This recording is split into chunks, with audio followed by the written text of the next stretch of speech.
নমস্কার বন্ধুরা, আমি আবার চলে এলাম আমার গল্পের ঝুলি নিয়ে। তোমাদের আমি আরব্য রজনীর গল্প বলছি। আগের পর্ব বলেছি চতুর্থ পর্বের গল্প, কিন্তু একটু দেরি হয়ে গেল পঞ্চম পর্বের গল্প বলতে। আমি আজকের তাই আরব্য রজনীর পঞ্চম পর্বের গল্প নিয়ে তোমাদের কাছে ফিরে এলাম। শাহরিয়ার ও শাহজামান তাদের বেগমদের কাছ থেকে প্রতারিত হয়ে তারা দুজনে বাড়ি ছেড়ে চলে গিয়েছিল।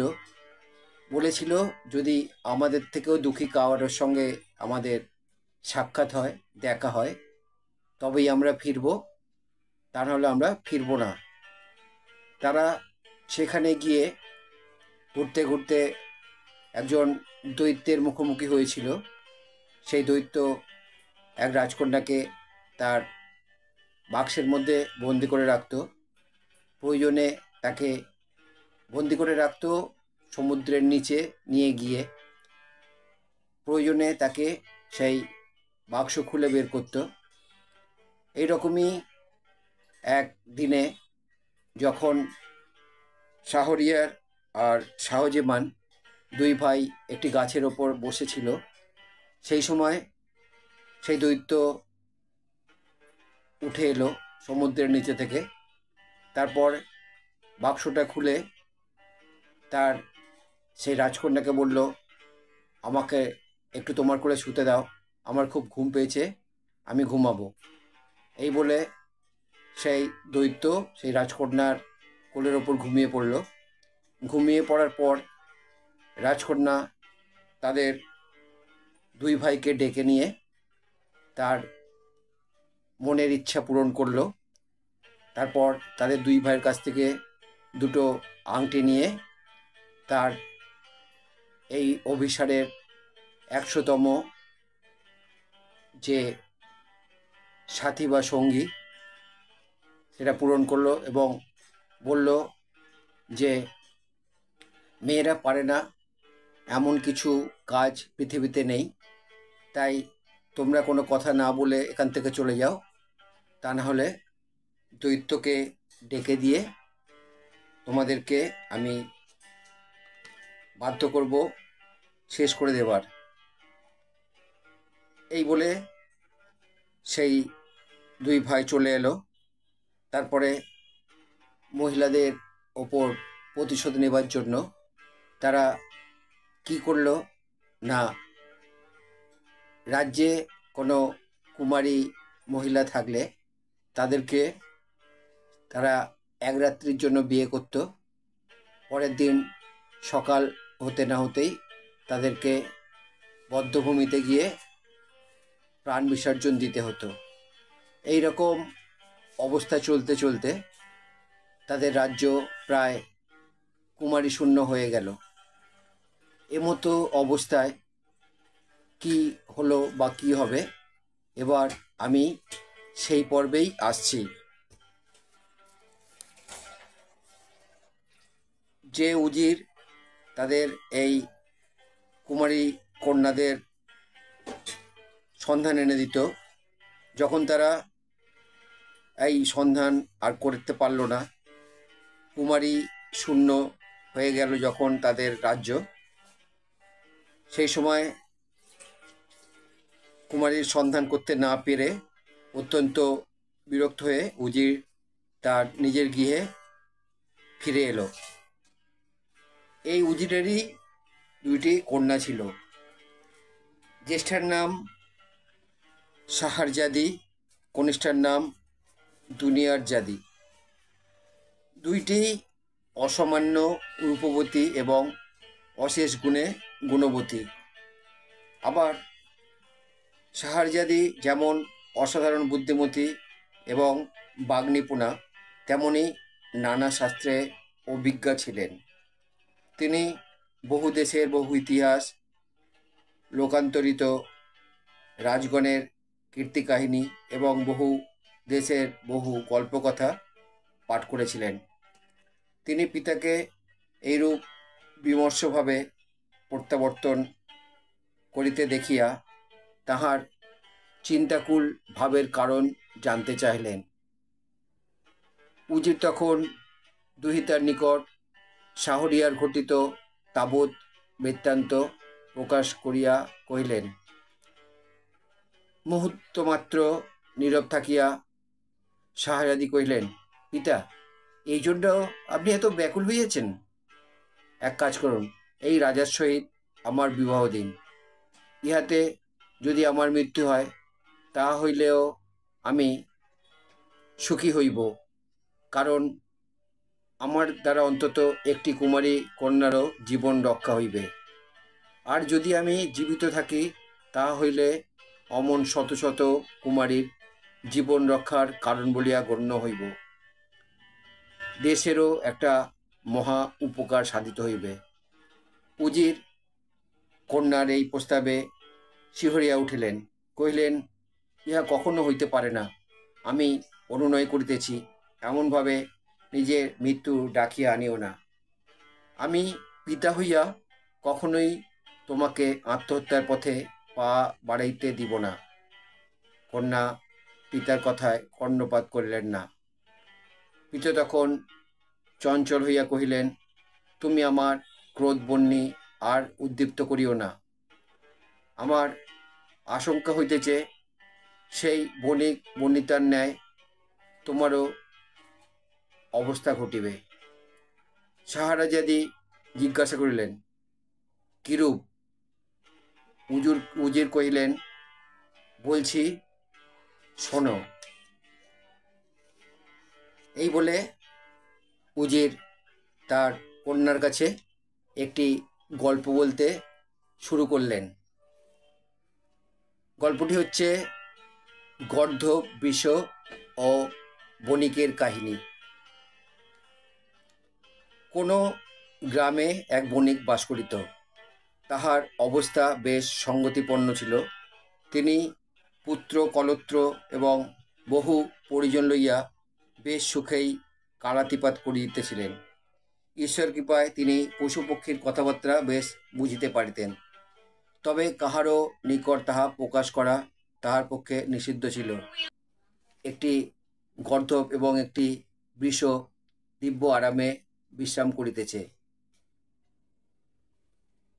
তাহার স্থানটি কেমন পরিষ্কার পরিচ্ছন্ন,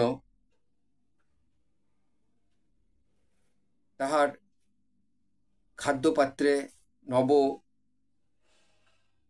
তৃণ এবং জবের দানা তাহাকে পরিশ্রম ও বড় একটা করিত না। কখনো কদাচিৎ প্রভুর বাহিরে কোথাও যাইবার আবশ্যক হইলে তাহাকে পৃষ্ঠে করিয়া লইয়া যায়। কিয়ৎক্ষণ পরে প্রত্যাবর্তন করিয়া ওইভাবে বিশ্রাম করে। আর বৃষকে প্রত্যহই মাঠে গিয়া ক্ষেত্র কর্ষণ করিতে হয়। তাহার পর তাহার ভাগ্যে ওরূপ খাদ্য তো মিলেই না, উপরন্তু তাহার বাসস্থানও অতি কদর্য। গর্ধবের ঐরূপ সুখ সৌভাগ্য দর্শনে বৃষ মনে মনে একটি অস্বস্তি অনুভব করিত। একদিন বৃদ্ধ সেই গর্ধবকে সম্বোধন করিয়া বলিল, ভাই গর্ধব, তুমি বেশ সুখে আছো। তোমার কার্যের মধ্যে প্রভুকে পৃষ্ঠে লইয়া একটু ঘুরিয়া আসা, তাহাও আবার সব দিন নয়। তাহার পর বাড়ির ভৃত্যগণ তোমার কত সেবা করে, তোমার ভালো জব দানা এবং কোমল তৃণ খাইতে দেয়। কিন্তু আমার কি ভাগ্য বলো দেখি, সকাল হইতে সন্ধ্যা পর্যন্ত মাঠে লাঙ্গল টানিতে হয়। একটু থামিলে পিঠে পাঁচন বাড়ি পড়ে। এত যে পরিশ্রম করি, তবু উদর পুরিয়া খাইতে পাই না। বৃষের দুঃখে সহানুভূতি প্রকাশ করিয়া গর্ধব কহিল, তোমাকে একটু সুপরামর্শ দিই, যদি সেই মতো কার্য করিতে পারো, তোমার এই দুঃখের অবসান হইবে। কাল সকালে কৃষাণ আসিয়া যখন তোমার লাঙ্গলে জুতিতে যাইবে, তুমি শুইয়া পড়িবে, কিছুতেই উঠিবে না, এমনকি মারিলেও পড়িয়া পড়িয়া মার খাইবে।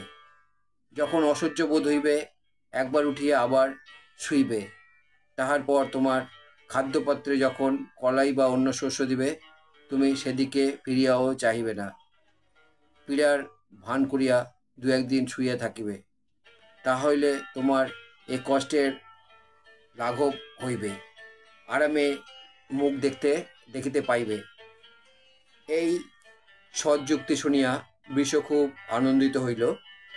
বৃষ এবং গর্ধপের মধ্যে যখন এইরূপ কথাবার্তা হইতেছিল, দৈবক্রমে বণিক তখন ওই পশুশালার নিকট দিয়া যাইতে যাইতে তাহাদের কথোপকথন শুনিয়া মনে মনে একটু হাসিলেন। পরের দিন প্রাতকালে কৃষক যখন বিষয়কে লাঙ্গলে জুতিতে গেল, সে তাহার গর্ধব বন্ধুর কথানুসারে সব কার্য করিল। কৃষক তাহাকে পীড়িত মনে করিয়া তার প্রভুকে এই সংবাদ জানাইল। প্রভু কহিলেন, যে কয়দিন ওই বিষর আরোগ্য না হয়, উহার পরিবর্তে গাধাকে লাঙ্গলে জুতিয়া কার্য চালাও। তাহাই হইল। সমস্ত দিন লাঙ্গল টানিয়া সন্ধ্যার সময় গাধা তাহার স্বস্থানে প্রত্যাবর্তন করিল। বৃষ তাহাকে দেখিবা মাত্র শত শত ধন্যবাদ জ্ঞাপন করিল। গাধা কোনো উত্তর করিল না। নিজের বুদ্ধির দোষেই যে তাহার এই বিপদ ঘটিয়াছে ভাবিয়া সে গম্ভীর হইয়া রইল। দ্বিতীয় দিনেও তাকে লাঙ্গল কাঁধে করিয়া মাটি চষিতে হইল। তাহার পরদিনও সে নিস্তার পাইল না। এখন সে কেমন করিয়া এই বিপদ হইতে উদ্ধার পাইবে তাহাই ভাবিতে লাগিল। সন্ধ্যার পর মাঠ হইতে যখন ফিরিয়া আসিল, বৃষ পূর্বদিনের ন্যায় প্রীতি সম্ভাষণে তাহাকে আপ্যায়িত করিতে উদ্যত হইলে গাধা বলিল, থামো ভাই, মাঠ হইতে ফিরিবার সময় পথে যে কথা শুনিলাম, তাহাতে তোমার জন্য মনটা বড়ই খারাপ হইয়াছে। শোৎকণ্ঠে বৃষ জিজ্ঞাসা করিল, কি কথা ভাই? গাধা কহিল, আমাদের প্রভু কৃষককে বলিতেছিলেন, কসাই রাখিয়া ষাঁড়টাকে দিয়ে দাও, উহার দ্বারা আর যখন কাজ চলিবে না তখন আর বৃথা রাখিয়া লাভ কি? কসাইকে বলিয়া দিবে সে যেন উহাকে মারিয়া উহার চামড়াখানা আমায় খুলিয়া দেয়। সত্য কথা বলিতে কি, এই কথা শুনিয়া আমার মনটা বড়ই খারাপ হইয়াছে। কেবলই ভাবিতেছি এখন কি উপায় করিলে তোমার বাঁচাইতে পারি। এই কথা শুনিয়া বৃষ ভয়ে কাঁপিয়া উঠিল, কাতর কণ্ঠে কহিল, বলো ভাই, এখন উপায় কি? কি করিলে এই বিপদ হইতে রক্ষা পাইব? গর্ধব কহিল, কাল সকালে তোমায় যখন ঘাস বিচালি আনিয়া দিবে, অন্য দিনের মতো ফেলিয়া রাখিও না, বরং খুব আগ্রহের সহিত খাইবে। তাহলে প্রভু বুঝিবে তোমার রোগ সারিয়াছে, এখন তোমার দ্বারা আবার কাজ আদায় হইবে। সুতরাং তোমায় আর কসাইখানায় জবাই করিতে পাঠাইবে না। ইহা ভিন্ন আমি তোমার বাঁচিবার আর কোনো উপায় দেখিতেছি না। তাহাদের অধ্যকার কথাবার্তাও বণিক শুনিলেন। পরের দিন প্রাতকালে বণিক অপরাপর দিবসের ন্যায় তাহার পশুগুলির তত্ত্ব লইতে আসিলেন। তাহার পত্নীও তাহার পাশে আসিয়া দাঁড়াইল। বিষের রোগ সারিয়াছে সে সমস্ত গাছবিচলির উপরে উদরে পুড়িয়া বণিককে দেখিবে মাত্র আর খাদ্যের প্রত্যাশায় বারবার তাহার মুখ বাড়াইয়া তাহার হাত চাটিবার জন্য জিহ্বা বাহির করিতেছে। তাহার এই ভাব দেখিয়া বণিক আর হাসি চাপিয়া রাখিতে পারিলেন না, হো হো করিয়া হাসিয়া উঠিলেন। কৌতূহলের বশে তাহার পত্নী ইহার কারণ জানিতে চাহিল। বণিক কহিলেন, সে কথা তোমার শুনিয়া কাজ নাই। পত্নীর কৌতূহল আরও বাড়িল। সে কথা শুনিবার জন্য স্বামীকে পীড়াপিড়ি করিতে লাগিল। বণিক কহিলেন, সে কথা প্রকাশ করিবার উপায় নাই, প্রকাশ করিলে এখনই আমার প্রাণ যাইবে। পত্নীর বিশ্বাস হইল না। ওসব বাজে কথা আমি শুনিতে চাই না। আমাকে লক্ষ্য করিয়াই তুমি হাসিয়াছ। আজকাল তুমি আমাকে বড় তুচ্ছ তাচ্ছিল্য করিতেছ। কেন আসিলে আমায় বলিতে হইবে? যদি না বলো আমি কিছুই খাইব না, উঠিবও না, তোমার ঘরকন্যাও দেখিব না।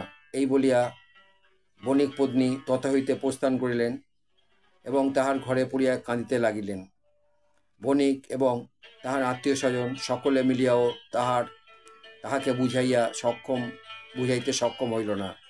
বণিক তখন তাহার প্রাণ দিয়াও পত্নীকে সন্তুষ্ট করিবার জন্য কহিলেন, একথা কি তোমাকে না তোমার না শুনলেই নয়? এখনো বুঝিয়ে দেখো, একথা প্রকাশ করিবার সঙ্গে সঙ্গেই আমার প্রাণ যাইবে। তুমি কি তাহাই ইচ্ছা করো? বণিক পত্নী কহিলেন, তুমি মরো আর বাঁচো, তাহা আমার দেখিবার আবশ্যক নাই। সে কথা না শুনিয়া আমি কিছুতেই ক্ষান্ত হইব না। আমার আজকের গল্প আরব রজনীর এই অংশ আমি এখানেই শেষ করছি। এরপরে কি ঘটবে যদি জানতে চাও তাহলে আমার চ্যানেলে এসে অপেক্ষা করো। আমি আরব রজনীর পরের অংশ নিয়ে অপেক্ষা করব। তোমরা সব ভালো থেকো, আমার সঙ্গে থেকো, আমার চ্যানেলে থেকো। আমার চ্যানেলে আমার গল্প যদি পছন্দ হয় তাহলে লাইক, শেয়ার, কমেন্ট করবে। যদি আমার চ্যানেলে কোনো নতুন বন্ধু হও তাহলে আমার চ্যানেলকে সাবস্ক্রাইব করবে এবং নতুন পুরানো সমস্ত বন্ধুর কাছে আমার একান্ত অনুরোধ, আমার চ্যানেলের বেল আইকনটা অন করে রাখবে। তাহলে আমার পাঠানো সমস্ত গল্প তোমাদের কাছে খুব সহজেই পৌঁছে যাবে। আবার নতুন পর্ব নিয়ে ফিরে আসব। বিদায় বন্ধু।